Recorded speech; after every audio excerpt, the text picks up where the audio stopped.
সন্তানের আকিকা না দিলে বাবা মার উপরে তিনটি বিপদ চলে আসবে, মারাত্মক তিনটি বিপদ চলে আসবে তাদের লাইফে যদি সন্তানের আকিকা কোনো বাবা মা না দেয়। এক নাম্বার হচ্ছে, সন্তানের যদি আকিকা না দেওয়া হয় তাহলে যে ক্ষতি হবে সেটা হচ্ছে সন্তান বড় হয়ে বিপদে পড়ে যাবে, বারবার তার উপরে বিপদ আসতে পারে। এখন সন্তানের বিপদ আসা মানেই তো বাবা মার উপরে বিপদ চলে আসা।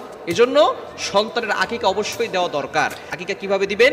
নবীজি সাল্লাল্লাহু আলাইহি সাল্লাম আকিকা দিতেন আনিল গোলামি শাতান, অর্থাৎ ছেলের জন্য 2টা বকরি, এবং ওয়ানিল জারিয়াতি শাতুন, এবং মেয়ের জন্য কন্যা সন্তানের জন্য 1টা।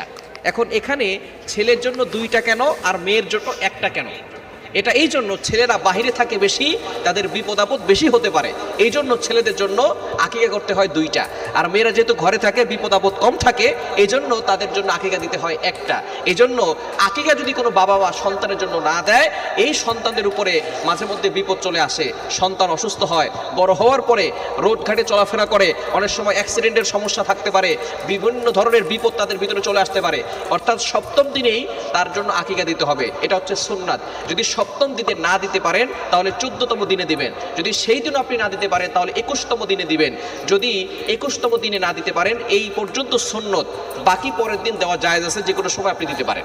2 নাম্বার, কোনো বাবা মা যদি সন্তানের আকিকা না দেয় তাহলে সেই বাবা মা পরবর্তী সময় সন্তান যখন বড় হবে, সন্তান পিতামাতার দায়িত্ব পালন করবে না।